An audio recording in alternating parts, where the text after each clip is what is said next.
a meadow vole. But let's see if we can catch this guy.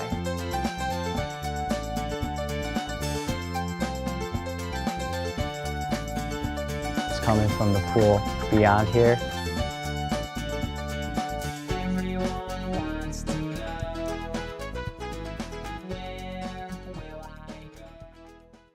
Hello friends, I'm Will Michael and you're watching Connecticut Naturalist.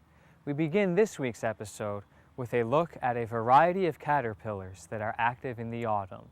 Although they're small, caterpillars are among the most photogenic animals in our forest. The best way to locate them in the autumn is to seek out the food plants that they eat. We'll start off here with an examination of the world in the milkweed plants. There's a whole universe of activity occurring in this patch of milkweed. The milkweed tussock caterpillar is often discovered during September and October on the underside of the leaves. The caterpillar does not enjoy the sticky latex compound that's associated with the milkweed plant. In a feat of amazing ingenuity, mature caterpillars often sever the vein before feeding on the leaf, thus reducing the flow of latex into the leaf and keeping itself clean from the sticky milk. The tussock family includes most caterpillars that have densely packed long hairs on their body. The milkweed tussock is easy to identify with its black and orange hairs, with long white ones near its anterior and posterior ends. Milkweed tussocks are often found in groups, all feeding on the same plants. They tend to prefer mature milkweed as opposed to fresh growth. As they feed, they absorb toxins from the plant into their bodies. The toxins are carried over to the adult moth stage, giving them a foul taste to bats and other predators. They'll overwinter inside a cocoon and hatch as a moth next spring. It's always humbling to imagine this tiny caterpillar weathering winter's icy temperatures.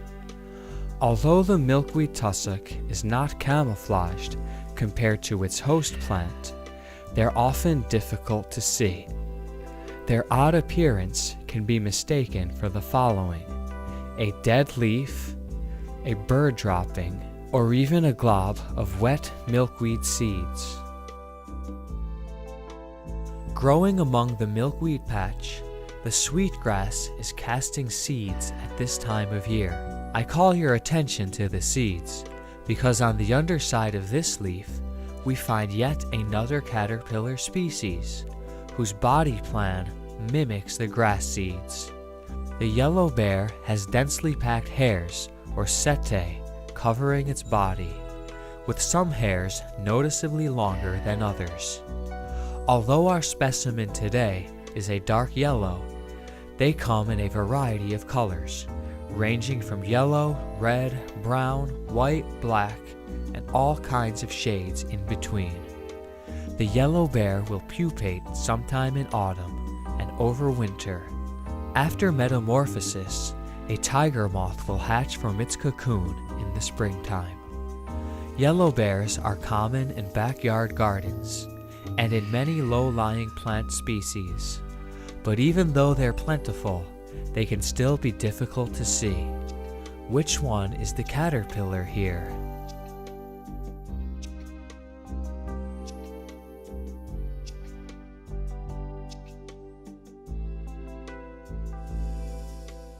The most famous in the tussock family of caterpillars is the woolly bear. Common during the month of September and October, the woolly bear is easy to identify. An orange band separates the anterior and posterior. A common old wives' tale is that the length of the band indicates the severity of the approaching winter, but this has no scientific data to support it.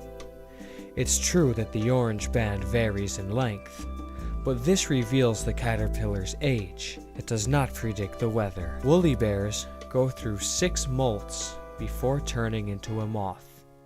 After each molt, the band becomes smaller in relation to their body. So older caterpillars have smaller bands. The woolly bear hibernates during the winter in a sheltered area. In the spring, it will pupate and turn into the Isabella tiger moth. The most famous caterpillar to feed on milkweed is the monarch. They're easily identifiable with their black, white, and yellow-green color patterns. And of course, the long horn-like structures on the anterior and posterior ends. This monarch is not on milkweed at the moment. It's abandoned the plant and is seeking a safe location to make a chrysalis. Monarchs often migrate away from the host plant in order to find a secure position where metamorphosis can occur. Using our macro lens, we'll take a closer look at this caterpillar. The 6 small dots on the side of the head are its eyes. Most caterpillars have a total of 12 eyes, 6 on each side. But they're simple and don't do much more than detect light and darkness. For the casual observer, the eyes are often difficult to see, given their small size, and many caterpillars often have elaborate color patterns along the sides of their body that mimic large eyes to intimidate predators. The prolegs are perfect for clinging to the stems and veins of a plant. The horns remain motionless when the caterpillar is at rest, only moving in correspondence with its crawling motion. The transformation from pupa to butterfly takes between 9 and 14 days, depending on the temperature, with warmer temperatures increasing the rate of development.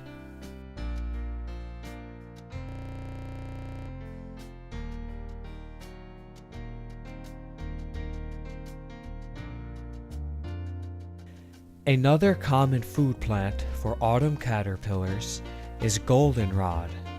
This caterpillar is called the asteroid, which can be identified by large yellow stripes and small black lines. However, the asteroid will molt as it grows, and its coloration changes drastically from one molt to the next. Look closely here, and you'll notice a shed caterpillar skin in this goldenrod. The different molts are called instars. Notice this young instar is a purple-brown, much different than the older instar that is green. Both have the black lines, but it would be easy to confuse them as 2 different species. The difference in instars can make identifying caterpillars confusing at times. Notice how the asteroid feeds on the flower pods rather than on the leaves or stems. This caterpillar will transform into the asteroid moth.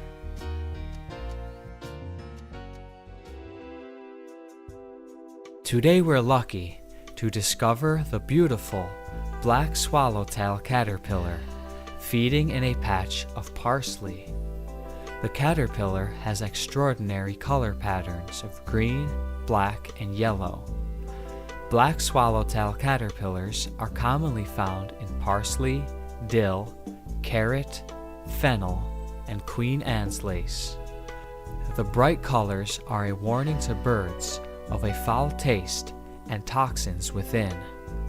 Black swallowtail caterpillars will molt 5 times before spinning a cocoon. Each molt is called an instar, and the caterpillar's color and texture are different during each phase.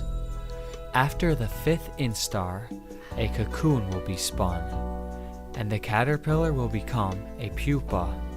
The pupa will remain inside the cocoon all winter and hatch as a butterfly in the spring, a process that is still somewhat mysterious to science. The caterpillar's body liquefies inside the cocoon and miraculously reconstructs as a butterfly. This caterpillar may sometimes be mistaken for the monarch butterfly caterpillar, but there are two simple ways to tell them apart.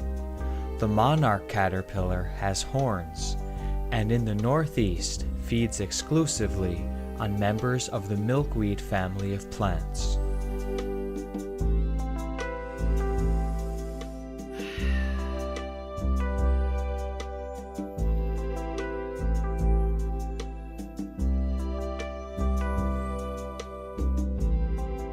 There's nothing as delightful as a fresh, homegrown garden tomato in the summertime. But there's nothing as shocking as discovering a horned worm covered with brachnid wasp cocoons feeding in the plant. Although this worm is feeding on the tomato plants, it is actually a tobacco horned worm. We have both tomato and tobacco hornworms in Connecticut. Both feed on similar plants. They are difficult to tell apart, but they have subtle differences in the white banding on their sides. Both species can totally ravish a tomato plant's leaves. However, if you're a gardener, you'll be happy to hear that the brachnid wasp keeps the hornworm's numbers under control. A female brachnid wasp locates a hornworm and injects many eggs under its skin. The eggs hatch and the larval wasps feed on the worm's non-vital fluids. When the larvae pupate, they drill holes through the worm's skin and spin cocoons on the caterpillar's body. Small wasps will emerge from these cocoons within the next few days. The hornworm is totally defenseless against these brachnids. The brachnid wasps are parasitoids, a variety of parasite that does not simply use the host, but rather kills the host. A parasitoid is a parasite to the extreme. The worm's brain has also been affected by chemicals from the brachnid larvae, and it will stop eating or moving until it dies, shortly after the wasps hatch and fly away. Getting back to the hornworm, similar to other caterpillars, 6 eyes are present on both sides of the head, for a total of 12. The sides of the body boast several fake eyes, making the worm look more threatening than it is. It gets its name from the horn on its posterior. This horn has no defensive capabilities and only looks menacing. The worm is totally defenseless. So, if you're about to reach for a delicious summer tomato and find a hornworm staring you in the face, don't panic. We only fear what we don't understand, and now you're informed. Those that escape the brachnid wasps will pupate and overwinter underground. After metamorphosis completes, the tobacco hornworm will become the Carolina sphinx moth. And for the record, the tomato hornworm turns into the 5-spotted hawk moth.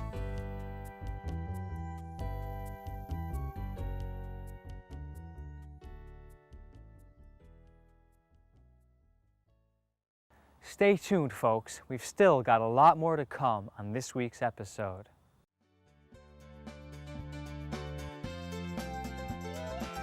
The redback salamander is common in our forests, but did you know that this salamander doesn't have any lungs? It breathes directly through its skin, therefore it must always remain moist.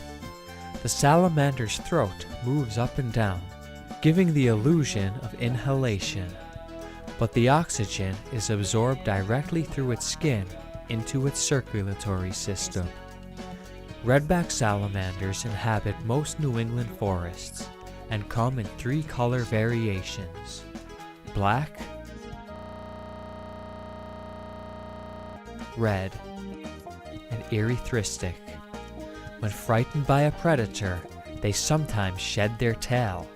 The tail convulses to distract the predator, while the salamander remains still and then sneaks away. The tail will eventually regenerate.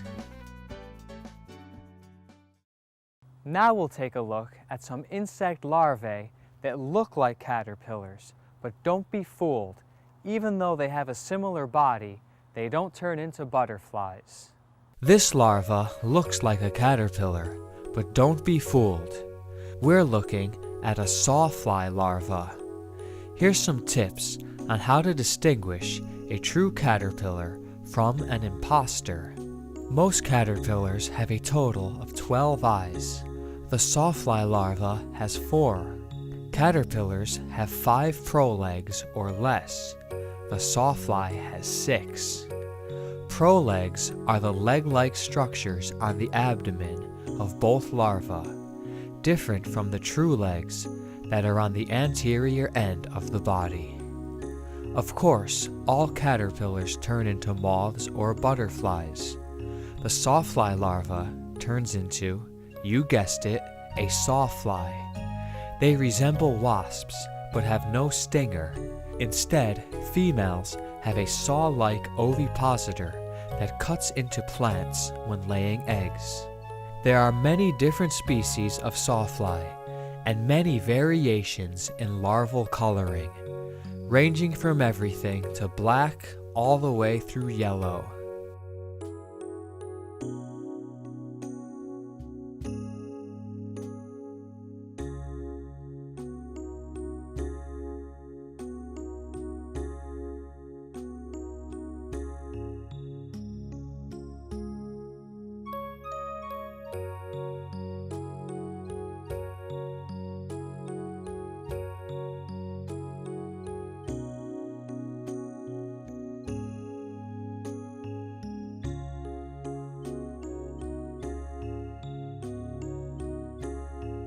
Another insect larva that may be confused with a caterpillar is the stag beetle larva.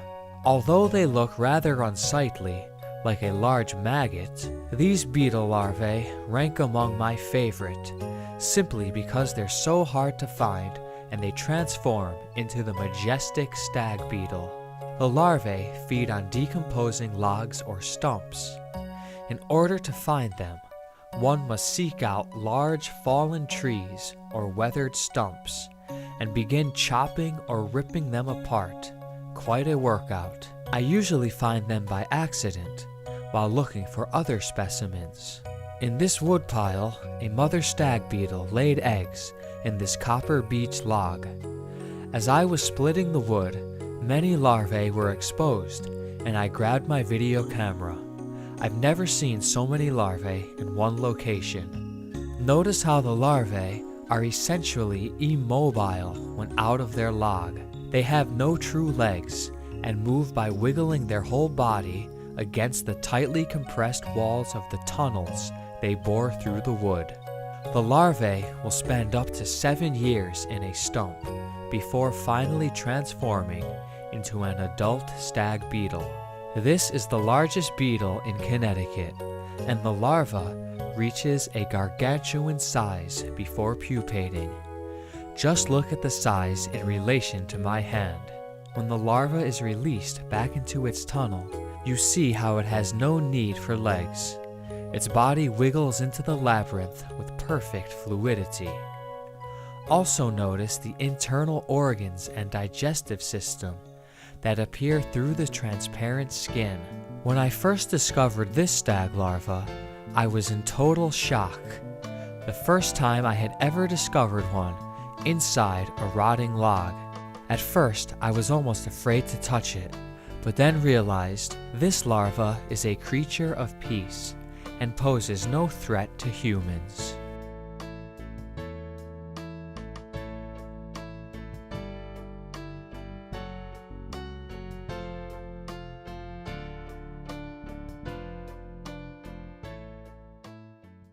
Now that we're on the topic of insects, let's take a look at one of my all-time favorites, the praying mantis. The specimen that you're about to see was discovered in my backyard while mowing the lawn. I grabbed my camera, set up the tripod, and brought it to your living room. Every once in a while, a praying mantis appears in my backyard. This year is the first time we've got our macro lens, so we should be able to get up close and personal with our mantis friend. Praying mantises are arguably the most menacing predator on the block, pound for pound. Their long forelegs are lined with jagged spikes that can capture other insects or anything small enough within striking distance. The mantis can move its head in many directions, and its long neck and large eyes give the impression of intelligence.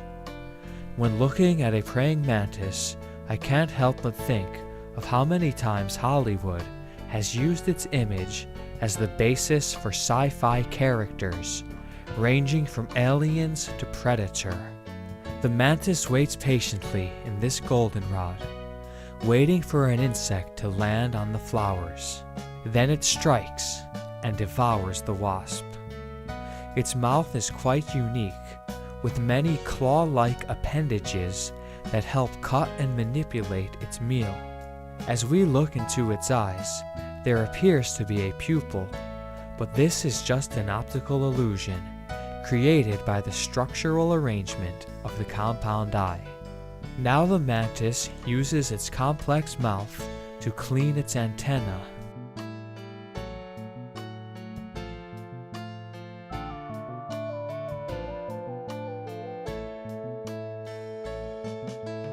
Praying mantises are most often seen during September and October, and females will lay eggs at this time of year as well.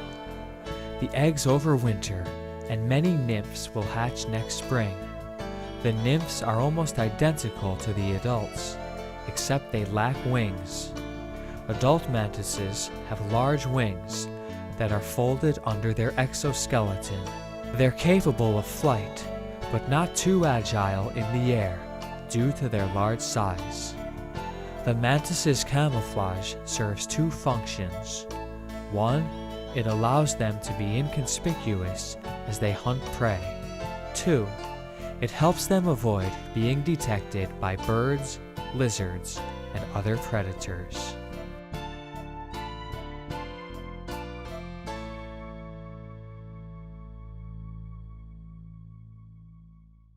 Life in the forest never stops. All one needs to know is where to look. Sometimes finding animals is as simple as walking to your neighbor's house and knocking on their door. Obviously, animals don't have doors, but we just have to know their habitat. Now for a look at one of my all-time favorite amphibians that I visit every autumn. No autumn would be complete without visiting a special amphibian. In this dried upland vernal pool, an elusive salamander hides. She's waiting with her eggs, protecting them, until the vernal pool once again fills with water. I now present the marbled salamander. Although one might associate salamander activity with the springtime, the marbled salamander lives an opposite life cycle. Females lay eggs in autumn, and the larvae develop in the winter water under the ice, with no competition from other salamander species. It's truly wonderful to take an October walk and still be able to discover marbled salamanders active in the forest this late in the season.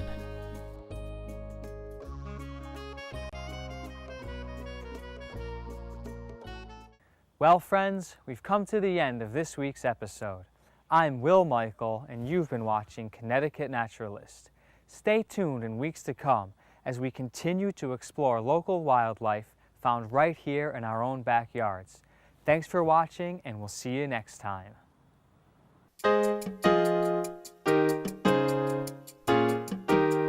Cassie, caterpillar, spinning a cocoon.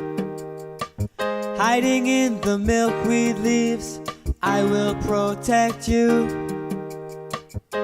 Soon you'll fly on wings that I can't keep. But don't forget the caterpillar who watches while you sleep. Cassie, caterpillar, to you my heart is true.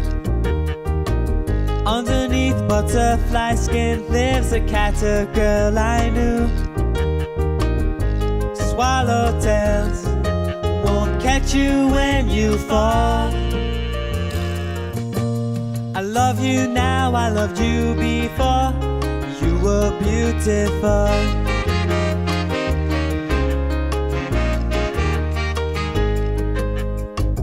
Viceroys and painted men may whisper to you lies. They'll tell you anything because they like your eyes. Cassie, caterpillar, don't you metamorphosize. I'm afraid when you emerge, you'll fly out of my life. Where will you be when it's my turn to crystallize? All the time waiting for you, I wonder will you wait for me?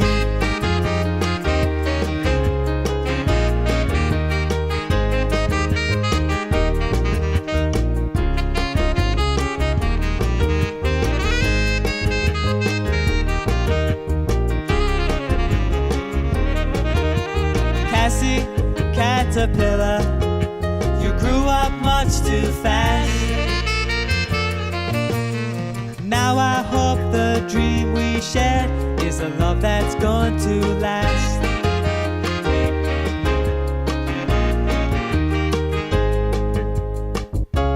Now you fly away so high.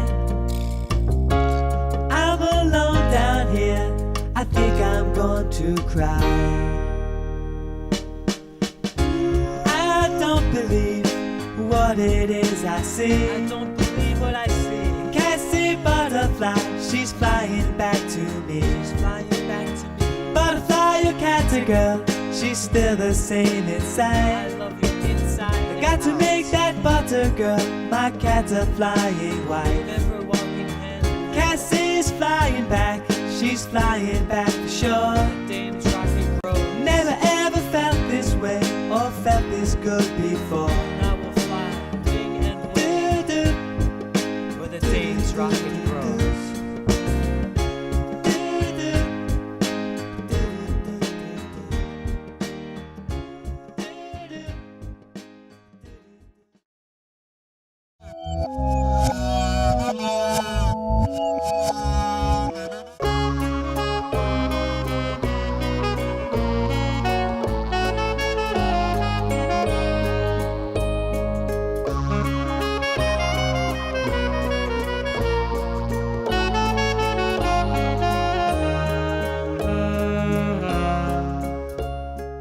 This is Alfonso Raccoon, reminding you to stay tuned to Connecticut Naturalist as we continue to explore wildlife in the weeks ahead.